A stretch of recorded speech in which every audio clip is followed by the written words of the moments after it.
Bienvenidos al quinto estudio, la parte quinta del estudio del libro de Hebreos. Y hoy vamos a estar mirando a capítulo 4, versículos 14 al 16 y capítulo 5, 1 al 10. Por alguna razón, los capítulos están un poquito equivocados en dónde comenzar con diferentes temas. Y la de hoy, realmente el 5 debería de haber comenzado donde vamos a comenzar al fines del 14. E igual, fines de 5 no vamos a hacer porque realmente va con lo que dice el comienzo del capítulo 6. Vamos a estar mirando más o menos un capítulo de versículos, pero se encuentran en dos diferentes capítulos en la Biblia. Pues no era el autor que lo hizo, era un monje en el medio de los siglos, como más que 1000 siglos atrás, 1000 años atrás. Y nosotros seguimos adelante porque todavía es la palabra de Dios, no importa el capítulo ni el versículo. Ahora, antes de comenzar, esta porción que vamos a estudiar hoy habla mucho de Jesús como el sumo sacerdote, el gran sumo sacerdote. Y yo estaba preparando toda esta información para compartir antes que comenzar a leer, pero más que pensaba, más que estaba estudiando, me di cuenta que realmente este no es el único lugar en el libro de Hebreos que habla de Jesús como nuestro sumo sacerdote. También se habla en el capítulo 7, 8, 9 y 10. Yo decidí que iba a compartir un poco, pero solamente lo mínimo que se necesitaba en este capítulo, porque realmente no es el enfoque completo de esta porción que vamos a mirar hoy. Quería guardar algo para los otros capítulos también, algo que iba más preciso con esos capítulos. Pues entonces vamos a comenzar este estudio. Puede ser que al fines comparto algo que siento fuerte que Dios Él quiere que yo comparte. Puede ser que algunos se enojan, pero tengo que tener la fuerza para seguir adelante con lo que he visto y leído en la palabra de Dios, preparando para hoy. Vamos a seguir. Lo que vamos a leer comienza con uno de las frases más que me gusta en la Biblia. Por lo tanto, si capítulo 1 y 2 y 3 y la mayoría del 4 ya han ocurrido y el enfoque de ellos, Jesús es más grande que los ángeles, es Dios. Jesús era humano, que Jesús es más que Moisés, y todo esto, que era Dios. Todo esto, por lo tanto, que todo esto es la verdad, por lo tanto, versículo 14, capítulo 4 de Hebreos. Por lo tanto, ya que en Jesús, el Hijo de Dios, tenemos un gran sumo sacerdote que ha atravesado los cielos, aferrémonos a la fe que profesamos, porque no tenemos un sumo sacerdote incapaz de compadecerse de nuestras debilidades, sino uno que ha sido tentado en todo de la misma manera que nosotros, aunque sin pecado, él sin pecado, nosotros no. Así que acerquémonos confiadamente al trono de la gracia para recibir misericordia y hallar la gracia que nos ayude en el momento que más la necesitamos. Tanto ahí en esos 4 versículos. 3.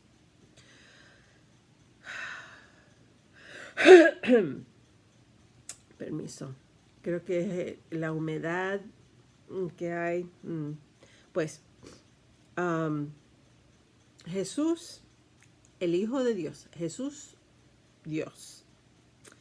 En Él tenemos un gran sumo sacerdote.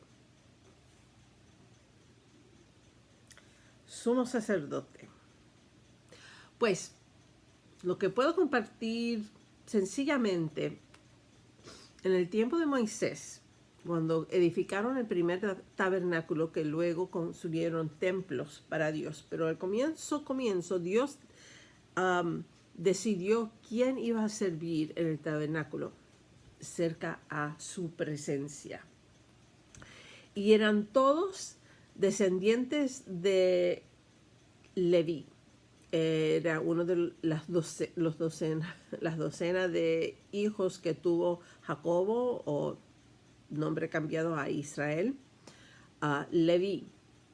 Y de la familia de Leví, los descendientes de Leví, hubo Aarón y también Moisés. Pero Dios decidió que Aarón iba a ser el primer sumo sacerdote, y todos sus hijos, toda su descendencia, iban a ser los sacerdotes en el templo de Dios. Los levitas, todos los otros que eran también descendientes de Leví, pero no de Aarón, ellos hacían las obras de cuidar el tabernáculo y el templo, cuidar los animales, asegurar que todo estaba listo para que los sacerdotes podían hacer lo que ellos tenían que hacer. Y lo que ellos hacían era los sacrificios.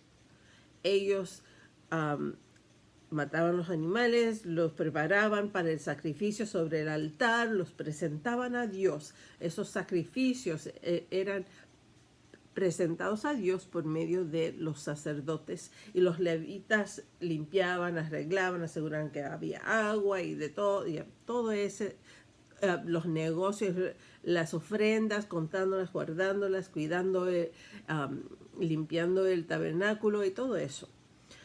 Pero de los sacerdotes, ellos, bueno, al comienzo era simplemente el hijo de Aarón, entonces el hijo de él y el hijo y el hijo. Pero después de tiempo hay muchos sacerdotes, ahora muchas descendencias de Aarón. Permiso, por favor. Ay, permiso. El hablar causa eso, y con la humedad también, con la lluvia de afuera de varios días. Uy. Pues entonces seguimos. El Aarón y entonces su hijo, y luego cuando había muchos, votaban para ver quién iba a ser el sumo sacerdote, que era el único que que podía entrar en la presencia de Dios una vez al año. Y lo dejo así porque no quiero usar demasiado, decir demasiado de otros capítulos luego. Habían el sumo sacerdote, uno, los sacerdotes y los levitas. Ahora,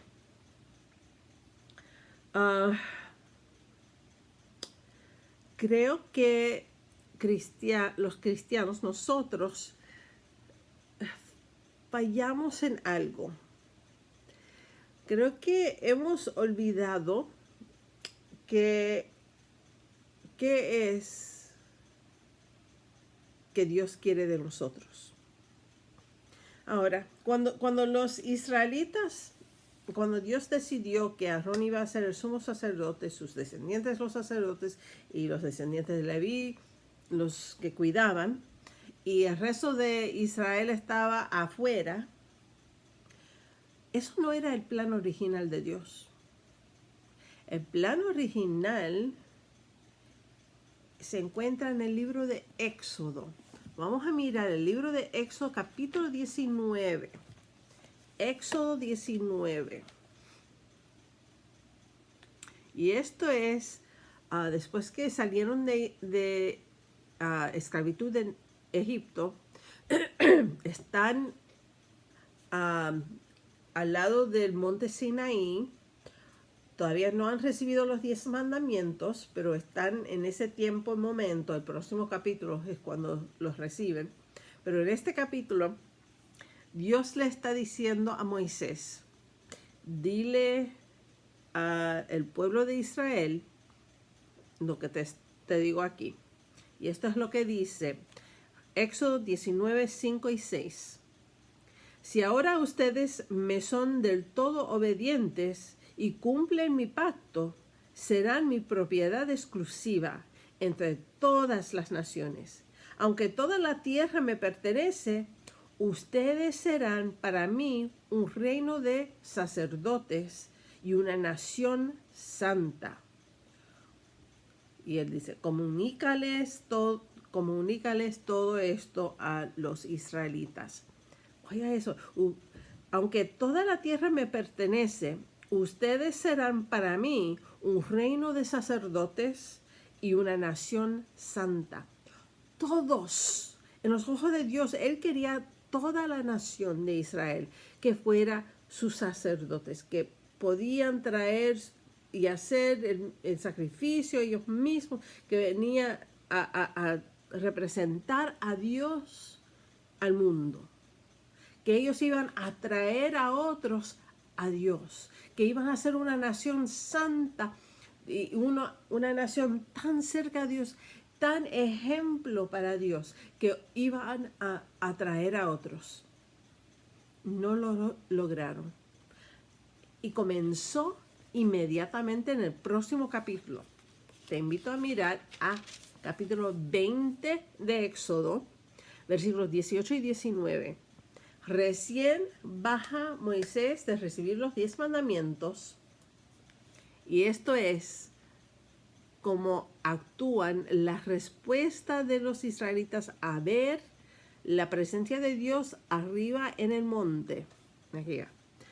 Ante ese espectáculo de truenos y relámpagos, de sonidos de trompeta y de la montaña envuelta en humo, los israelitas temblaban de miedo y se mantenían a distancia.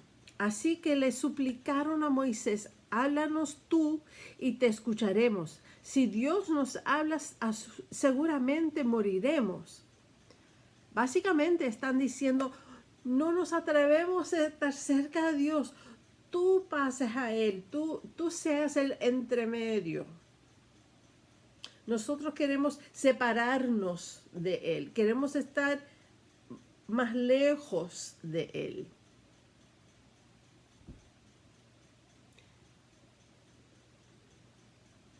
¿Quieren ser más lejos de Dios? Que tú hagas, que tú hables con otro. Yo en mi familia he tenido algunas personas que realmente no son cristianos o fuertes cristianos y piden que yo o mis padres o alguien ore por ellos, pero ellos no se atreven a orar. No dejes que eso sea a ti, que tienes miedo de venir a la presencia de Dios y vamos a ver por qué no debes tener miedo. Si eres un cristiano, si has aceptado a Cristo como Salvador, y todavía más si lo has aceptado como Señor. Pero eso viene en un momentito. Ahora vamos a brincar al Nuevo Testamento. ¿Recuerdas lo que Dios dijo acerca de Israel? Que iba a ser su nación, su santa nación, será un reino de sacerdotes. Recuerda eso, una nación santa. Vamos a brincar a primera epístola de Pedro, primera de Pedro, capítulo 2, versículos 9 al 10. Primer Pedro 2, 9 y 10. Y este es Dios hablándonos a nosotros los cristianos. ¿Bien? Ok. Y si no eres cristiano todavía, esto es algo que Él quiere que tú sepas también, para que tú puedas elegir bien. Pero ustedes son linaje escogido, real sacerdocio, nación santa, pueblo que pertenece a Dios, para que proclamen las obras maravillosas de aquel que los llamó de las tinieblas a la luz admirable. Ustedes antes ni siquiera eran pueblo, pero ahora son pueblo de Dios. antes no habían recibido misericordia, pero ahora ya la han recibido. Casi igualito lo que Dios quería para los israelitas, para los judíos. Él les ofreció quería que ellos fueran el sacerdocio, que fueran una nación santa, y fallaron. Querían estar separados, no se atrevían, querían otro que se acerca a Dios en su lugar. Pero aquí Dios está diciendo a cristianos ahora, otra vez. Él está diciendo, esto es lo que yo quiero para ti, esto es lo que necesito de ti, esto es como pienso de ti. Son linaje escogido, real sacerdocio, nación santa, pueblo que pertenece a Dios. Eso es quién eres, si eres un cristiano, si eres hijo de Dios, hija de Dios. Ese es lo que Dios quiere para ti, quiere para mí. Y cuando yo leo eso y miro a la iglesia hoy en día, yo voy, en los últimos 2000 años hemos estado cambiando cosas en la iglesia. Y hemos llegado a punto que aceptamos que Jesús es nuestro sumo sacerdote. Pero entonces hemos puesto sacerdotes y pastores y ministros ahí, que tú te acercas y dinos lo que Dios te ha dicho. Y nosotros nos quedamos aquí. Nosotros seremos los levitas arreglando las cosas alrededor. Y eso es bueno, arreglando las cosas. Pero pudo haber sido los sacerdotes. Si todos son sacerdotes, entonces todos pueden hacerlo. Todos pueden ayudar uno al otro. Pero tampoco quiero decir que no hay un llamado de ser pastor, ministro o sacerdote. Porque sí hay. Dios nos llama a cada individuo a algo preciso para nosotros. Un propósito personal. Este es un propósito para todos cristianos.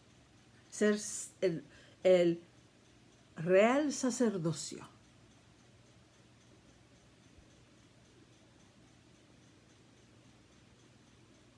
Pero, bueno, para el llamado a pastor, realmente un pastor, un ministro, el puesto para nosotros, porque soy una, es enseñar la iglesia la voluntad de Dios, pero que viene de la Biblia. Lo que Dios dice en la Biblia, la voluntad de Dios que se encuentra en la Biblia, no cualquier otra cosa, pero la voluntad. Tenemos el llamado de ayudarles mejor a entender, aprender, buscar para sí mismo, porque siempre estoy diciendo eso. Busca la palabra, escucha la palabra, pero también las predicaciones, los maestros que enseñan, los que estudian. Hay más profundidad que se puede encontrar con la ayuda de otros. Yo inclusive aprendo de otros sacerdotes reales. Esto es lo que Dios quiere de nosotros, de todos los cristianos. No alejarnos de Él, pero acercarnos a Él y reconocer que podemos estar ahí. Y eso me lleva otra vez a Hebreos.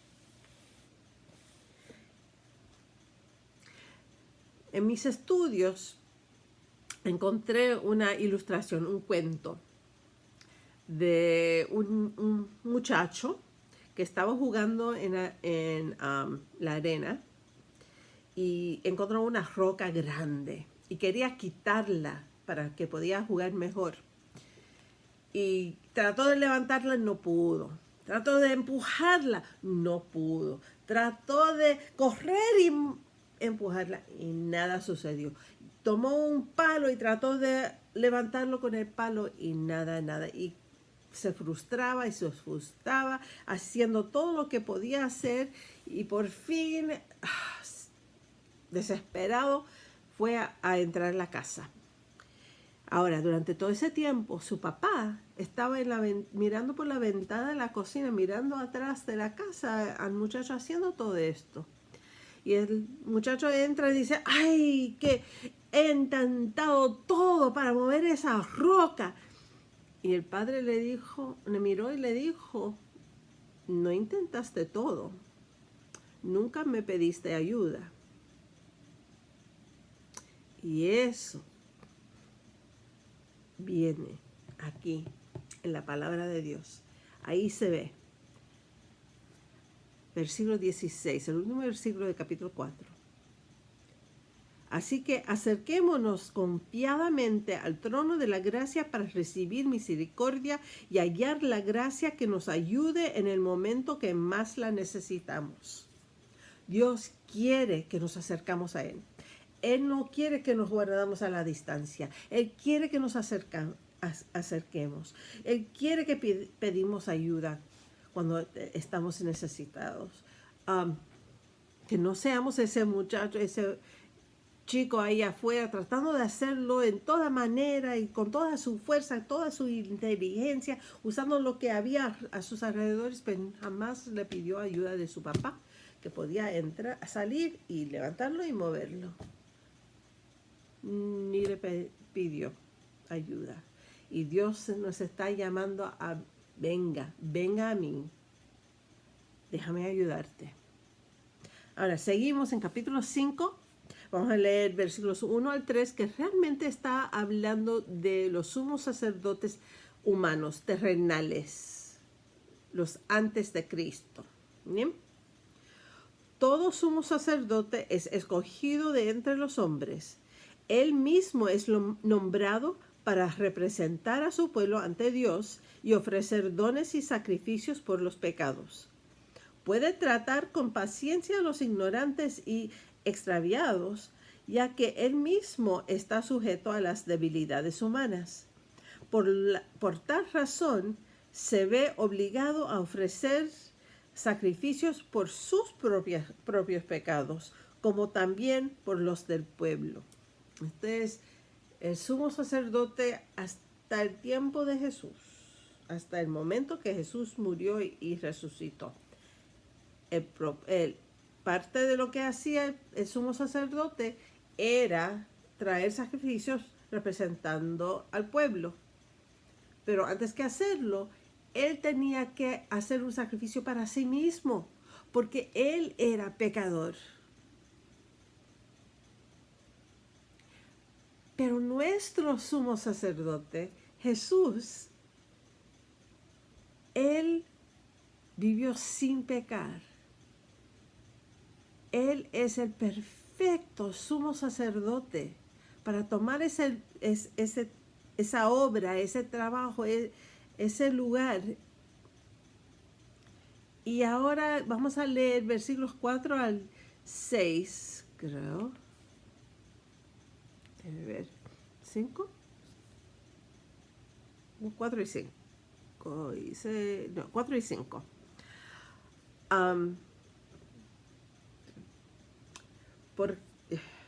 Estoy aquí. Bueno, no, 4 al 6.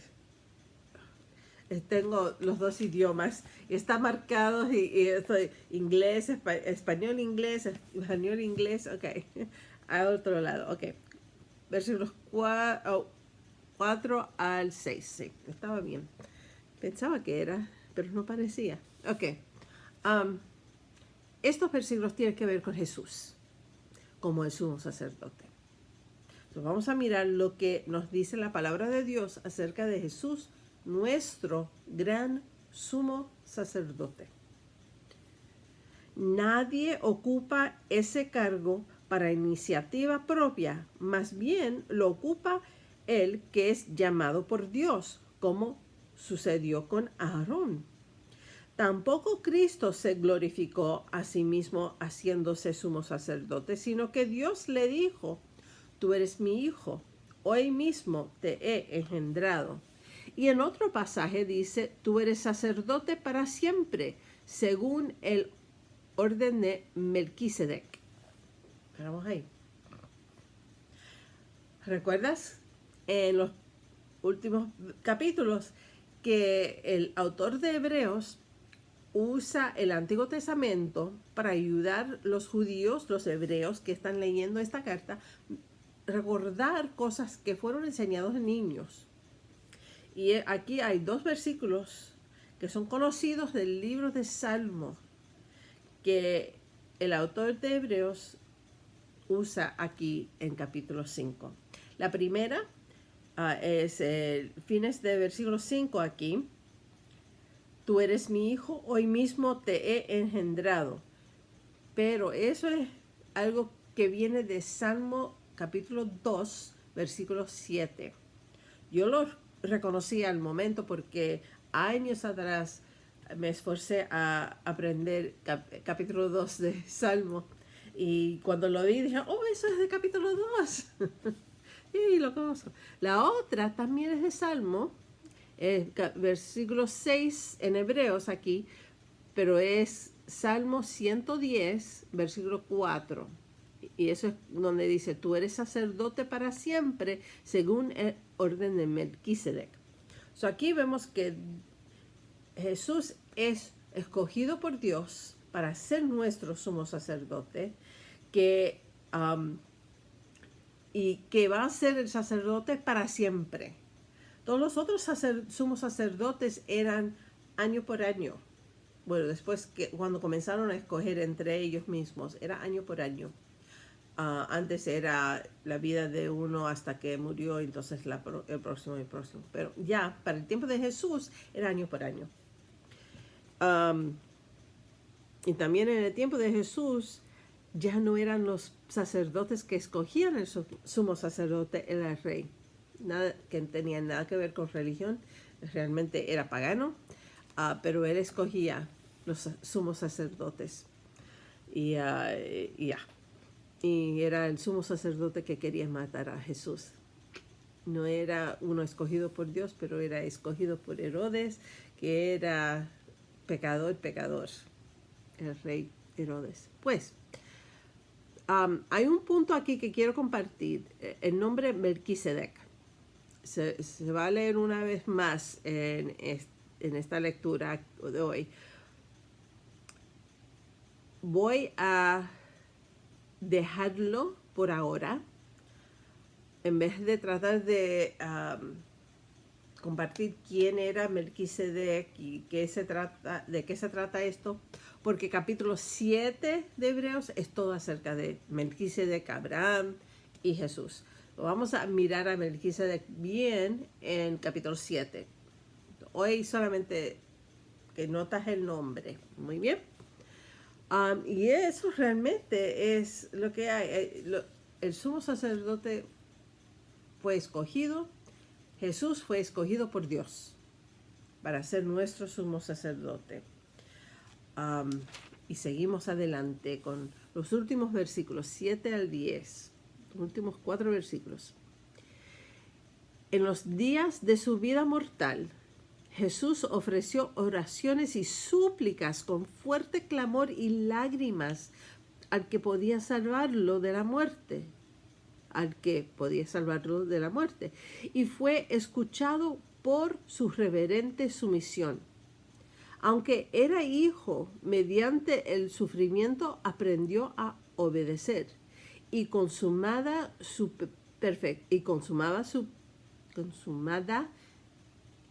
perfección, llegó a ser autor de salvación eterna para todos los que le obedecen, y Dios lo nombró sumo sacerdote según el orden de Melquisedec. En los tiempos cuando Jesús era mortal, cuando vivía en la tierra, antes que ser crucificado, la noche donde lo arrestaron en el jardín de Getsemaní, él estaba orando oraciones muy humanas. Por favor, Dios, si hay cualquier otra forma que esto puede ocurrir sin yo tener que pasar por lo que yo sé que voy a tener que pasar, si hay otra forma, por favor, que me rescates de esto, que no tengo que pasar por todo lo que tengo que pasar. Pero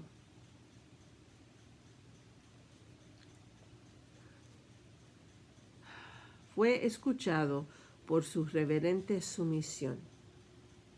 Pero no mi voluntad, pero la tuya, Señor. Eso es el ejemplo. Que si Jesús pudo haber hecho eso, sintiendo todo lo que el ser humano puede sentir, el miedo que tenía para lo que iba a suceder en las próximas horas, todo el sufrimiento que iba a pasar. Si hay otra forma, Señor, si todo lo que está ocurriendo en mi vida ahora, si hay otra forma, Señor, pero no mi voluntad, más la suya, Señor, Dios.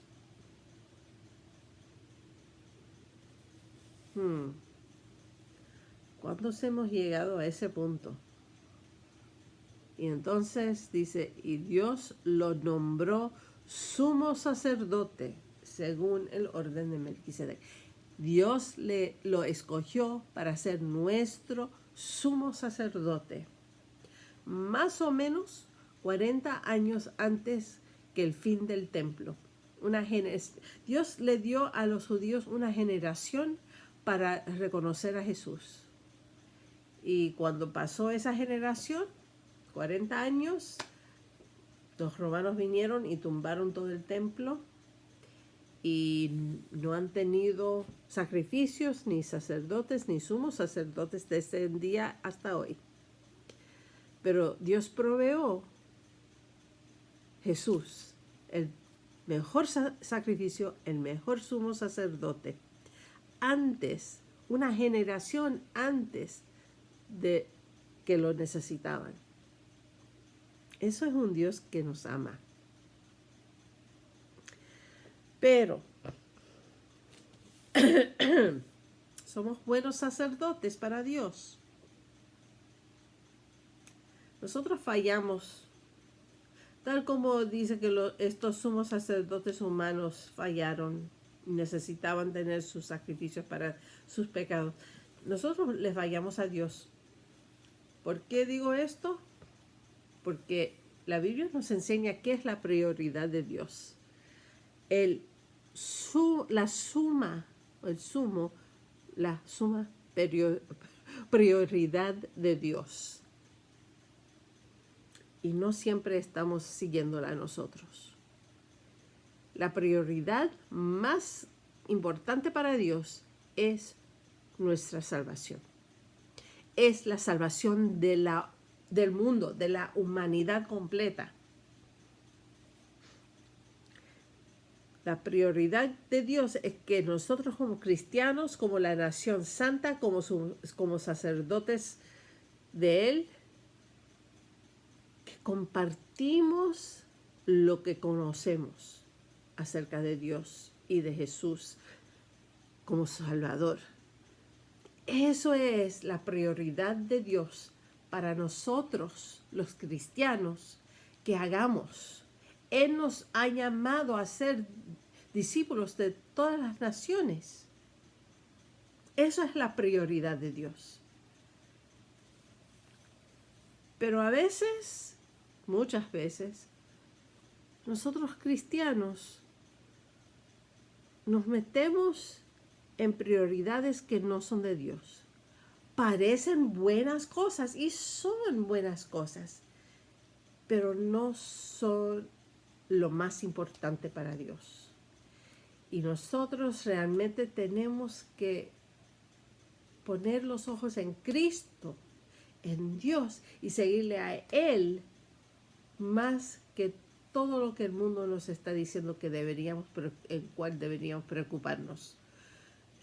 Que deberíamos ayudar con esto, vamos a morir si no hacemos esto, esto es injusto, tenemos que ayudar a cambiar esta injusticia, que tenemos que ayudar con esto. Y Dios nos está diciendo, párate, no toman mi palabra. Vamos a mirar en el libro de la primera carta de Juan, Juan 2, 15 a 17. Juan, primera de Juan, no el Evangelio de Juan, la epístola, la carta de Juan. Hay una Juan, 2 Juan, 3 Juan. Una de Juan, capítulo 2, versículos 15 al 17. Y esto es lo que Dios nos está diciendo. No amen al mundo ni nada de lo que hay en él. Si alguien ama al mundo, no tiene el amor del Padre, porque alguien ama al mundo, no tiene el amor del Padre, porque nada de lo que hay en el mundo, los malos deseos del cuerpo, la codicia de los ojos y la arrogancia de la vida, proviene del Padre, sino del mundo. El mundo se acaba con sus malos deseos, pero el que hace la voluntad de Dios permanece para siempre. Puede ser que tú dices, bueno, yo no tengo, los malos deseos, yo no le hago caso. La codicia, yo lo corto ahí al comienzo. Pero la arrogancia de la vida, la arrogancia de pensar que nosotros, seres humanos, podemos cambiar algo que Dios ha dejado suceder, que no es lo más importante para Dios. Te dije que yo iba a compartir algo que parecía un poco difícil aceptar. Otro versículo, Colosenses capítulo 3, un poquito antes que Hebreos. Colosenses capítulo 3, versículo 2. Dice, concentren su atención en las cosas de arriba, no en las de la tierra. Eso es bastante fuerte, al punto. Como cristianos, tenemos que concentrarnos en las cosas de arriba. ¿Y qué son esas cosas? Hacer discípulos de todas las naciones. Compartir con otros el amor de Dios, la gracia de Dios, la bondad de Dios. Vivir una vida que enseña, que atrae a otros a cómo somos nosotros, a qué está sucediendo en nuestras vidas. Ellos desearán lo que nosotros tenemos. Eso es el propósito que Dios tiene para nosotros. En las últimas semanas había un cuadro que alguien puso en las redes que enseñaba a los Estados Unidos en 200 años con el agua subiendo, y se ve que la Florida como 2/3 ya están debajo de agua. Y yo decía, tenemos que preocuparnos por esto. Y eso me vino a la mente hoy, cuando estaba haciendo las finales preparaciones para este estudio. Y lo que se gritó en mi mente era, en 200 años, todos los seres humanos ahora vivos en la tierra estarán en el cielo o en el infierno. La prioridad de Dios es que todo este mundo esté con Él. Ni siquiera sabemos si el mundo estará aquí en 200 años. Pero sí sabemos que cada ser humano fuera de tu casa, en tu familia, en tu trabajo, en la escuela, todos los compañeros, las personas en las tiendas, las personas que ves por televisión, todas esas personas van a estar en uno de dos lugares. Eso es la prioridad de Dios. Yo sé que yo tengo familia también que han pasado este último año con letreros en la calle, hablando de algo importante que necesita cambio en el mundo. Y todas esas cosas son buenas cosas. Sí, todos deben ser tratados bien. Sí, todos deben cuidarse de esto y de lo otro, y que no se debe todo. Pero mi pregunta es, para los que han marchado con una razón, o con placas en las calles con una razón, que han estado en Facebook tirando cosas, esto es como deberíamos, tenemos que cambiar el mundo, que tenemos que preocuparnos de esto y del otro, de fulano, de este. Y todo lo que me viene a la mente es, concentren su atención en las cosas de arriba, no en las de la tierra. La prioridad de Dios es almas.